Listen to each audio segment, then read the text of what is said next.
Comme j'ai dit tout à l'heure, Marc qui nous montre cette expérience des disciples qui ont été bouleversés, perdus face à la mort, d'un Christ qui a été enseveli. Et on a lu le récit tout à l'heure où il montre que les femmes sont allées et rencontrent un tombeau vide. Et leur retour, c'est elles ont eu peur. Je voulais continuer la suite de cette lecture. Marc chapitre 16, verset 9 au verset 16. Ça va être affiché. Lisez avec moi. Ressuscité le dimanche matin, Jésus apparut tout d'abord à Marie de Magdala, de laquelle il avait chassé 7 démons. Elle alla l'annoncer à ceux qui l'avaient été avec lui. Ils étaient en deuil et pleuraient. Mais quand ils entendirent que Jésus était vivant et qu'elle l'avait vu, lisez avec moi, il ne la crut pas. Verset 12. Ensuite, Jésus se montra d'une manière différente à 2 disciples qui étaient en chemin pour aller à la campagne. Ils revirent l'annonce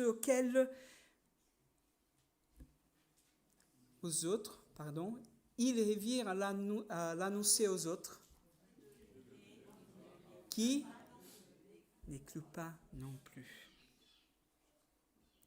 Verset 14. Enfin, Jésus se montra aux 11 disciples pendant qu'ils étaient à table.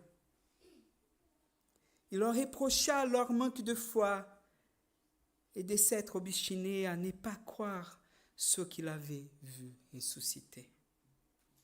Puis il leur dit, allez dans le monde entier, annoncer la bonne nouvelle à toute la création. Celui qui croira et qui sera baptisé sera sauvé. Celui qui refusera de croire sera condamné.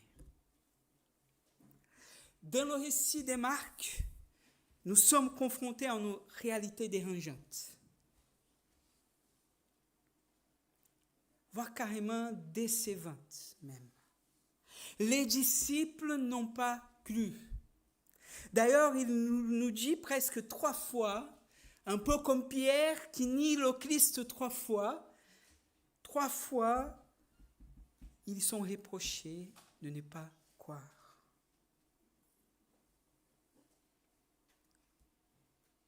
D'abord, face à l'annonce de Marie de Magdala, le texte nous dit au verset 10 et 11, ils pleuraient, ils étaient dans le deuil. Et elle arrive avec cette bonne nouvelle, Christ est vivant et il m'a apparu. Mais ils n'ont pas cru. Deuxième fois, avec les disciples dans le chemin d'Emmaüs, dans Luc, il nous est décrit avec détail ce que les disciples ont vécu, l'expérience qu'ils ont eue. Ils ont partagé, mais là encore, Marc nous dit, ils n'ont pas cru.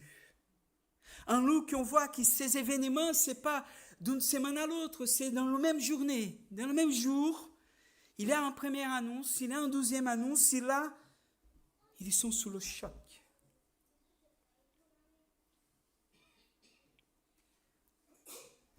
La question pour moi et pour toi ce matin, la question pour nous, c'est croyons-nous que Christ est ressuscité?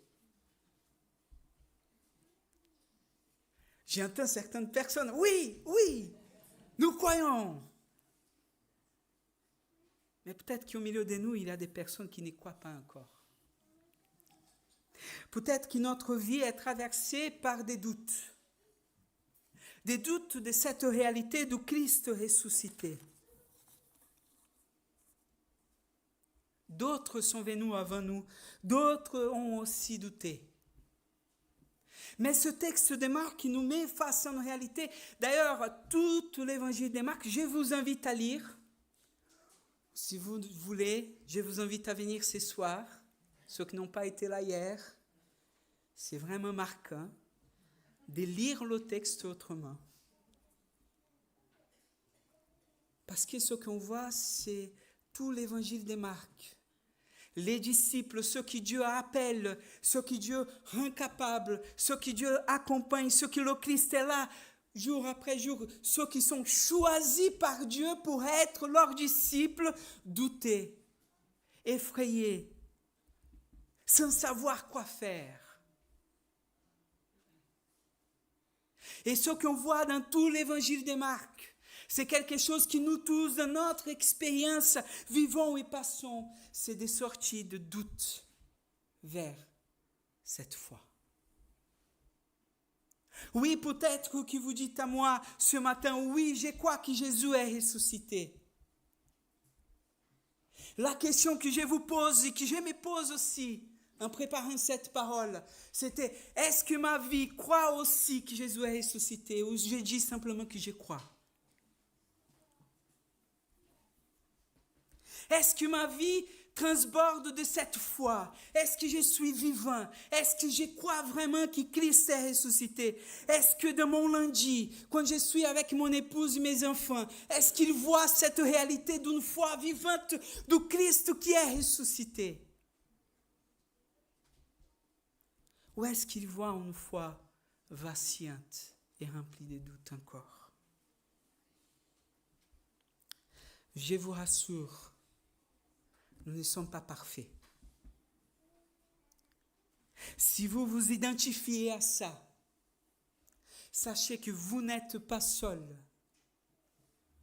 Christ est là pour nous. L'évangile de Marc nous montre que Christ est venu et que c'est l'œuvre de Christ en nous qui est en train de s'y faire. L'évangile de Marc nous montre que Christ est en train de produire en nous une nouvelle vie. Christ est en train de produire en nous la foi et la résurrection. Christ est en train de nous retirer. Et pourquoi je dis en train? Parce que c'est déjà fait dans la croix. Christ a vaincu le mal. Christ a vaincu la mort. Mais Christ nous invite à croire et à vivre. Je vais finir par ce verset 15 et 16. Est-ce que tu peux afficher versets 15 et 16? Lisons ensemble ce que Jésus dit à ses disciples alors qu'il les reproche de ne pas croire. Lisons ensemble. Allez dans le monde entier, annoncer la bonne nouvelle à toute la création. Tu peux changer? Celui qui croira et qui sera baptisé sera sauvé. Celui qui refusera de croire sera condamné. La foi que Jésus demande à ses disciples, ce n'est pas une foi de consumérisme. Ce n'est pas la foi dans laquelle on croit et on peut rester assis dans notre canapé bien confortable.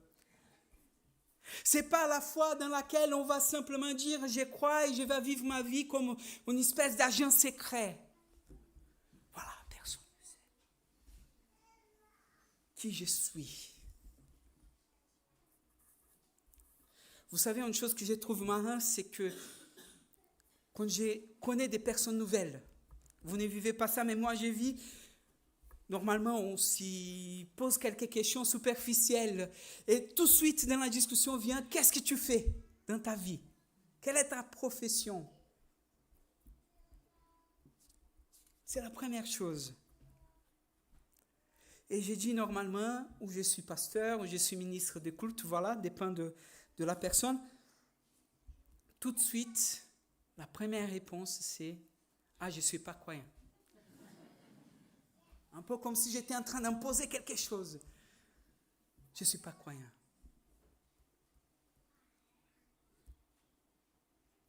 Nous sommes dans un monde qui ne connaît pas le Christ. Nous sommes dans un monde perdu. Nous sommes dans un monde qui a besoin de ressusciter. La réalité de la résurrection, c'est la réalité qui nous met face à la mission que Dieu nous appelle. Dieu nous appelle à témoigner de ce que nous avons vu, de ce que nous avons cru, de ce qu'il a fait à la croix pour nous. Allez dans le monde. Prêchez à toute la création.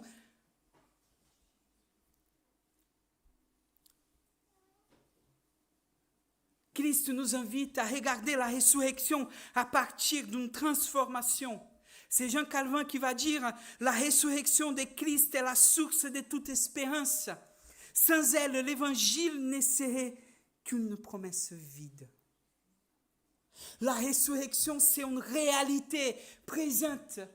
Et si nous croyons vraiment dans cette réalité, elle nous met face à une nouvelle vie qui doit avoir le sens dans la mission de Dieu. Dieu ne nous invite pas seulement à recevoir son salut. Dieu ne nous invite pas seulement à vivre la nouvelle vie. Il nous invite aussi à l'incarner, tellement l'incarner qu'on ne peut pas faire autre chose que dire.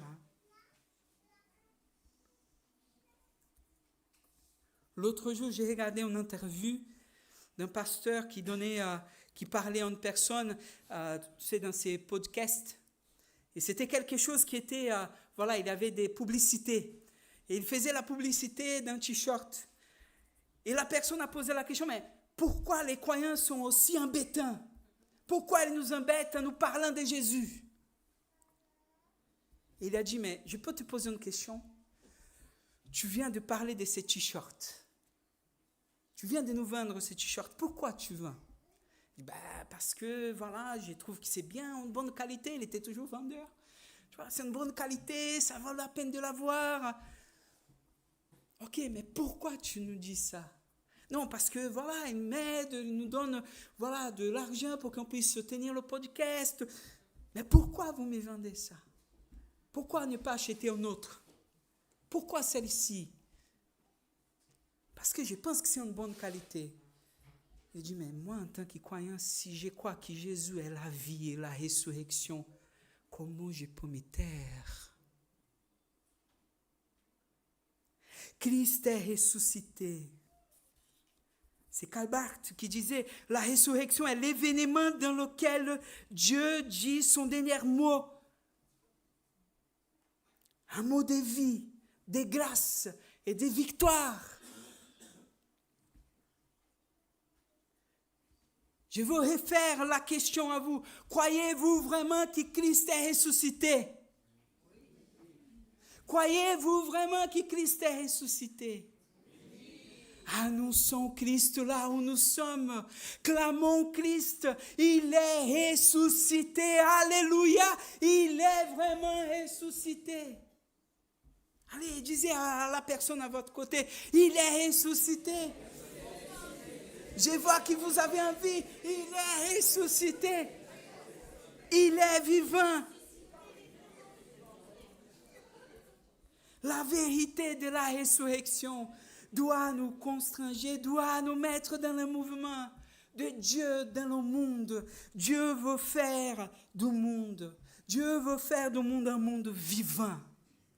Dieu veut amener son salut au monde.